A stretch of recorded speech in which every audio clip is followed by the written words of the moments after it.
সত্যি বলতে বন্ধুরা, শাকিব খানের এই প্রজেক্টটাকে নিয়ে তেমন কোনো ইনফরমেশনস বা ডেটা আমাদের কাছে প্রপার ওয়েতে কিন্তু নেই। অর্থাৎ সাকিব ফাহাদের যে ডিরেকশনে যে পার্টিকুলার প্রজেক্টটা আসতে যাচ্ছে, সেই প্রজেক্টের অফিসিয়াল কনফার্মেশনও কিন্তু এখনো অবধি নেই। যা আসছে সেগুলো প্রত্যেকটাই কিন্তু রিউমার্স, এবং সেই রিউমার্সের তরফ থেকে যেটা আজকের যে রিউমার্সটা উঠে আসছে, এবং খুবই পপুলার একটা ফেসবুক পেজ খান এসকে, এবং তাদের তরফ থেকে একটা জিনিস দাবি করা হচ্ছে যে এই পার্টিকুলার প্রজেক্টে, অর্থাৎ শাকিব খানের সঙ্গে শাকিব ফাহাদের যে প্রজেক্টটা আসছে এবং একজন এক্স আর্মি অফিসার, তার যে চরিত্রে শাকিব খান যে প্লে করবে, তো সেখানে তানজিন তিশাকে আমরা নাকি একজন ফিমেল প্রোটাগনিস্ট হিসাবে অথবা শাকিব খানের বিপরীতে আমরা দেখতে পাবো।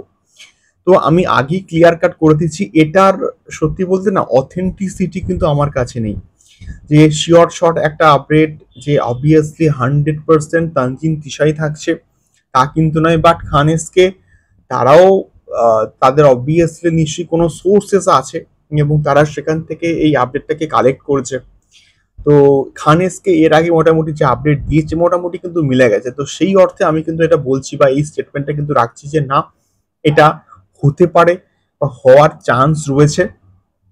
দেখা যাক, তানজিন তিশা যদি শাকিব খানের বিপরীতে কাজ করে তাহলে প্রচন্ড ভালো একটা জিনিসপত্র হবে, এবং অবভিয়াসলি দেখা যাক নতুন নতুন জুটির সঙ্গে কিন্তু শাকিব খান কাজ করছে। মেগাস্টার শাকিব খান এবং ইদিকা পল সাবিলা নূরের সঙ্গে কাজ করলো তাণ্ডবে, তুফানে কাজ করেছে, এবং তার সঙ্গে সঙ্গে বরবাদেও কাজ করেছে।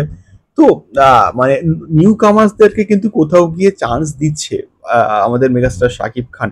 তো এক্ষেত্রে যদি তানজিন তিশার সঙ্গে কাজ করে মেগাস্টার শাকিব খান, তাহলে আমার মনে হয় সেটাও একটা ভালো ইনিশিয়েটিভ হবে।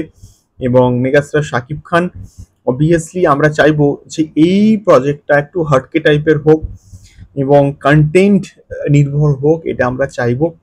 সো তোমাদের কি মতামত এই পার্টিকুলার বিষয়টাকে নিয়ে অবশ্যই কিন্তু কমেন্ট করতে পারো।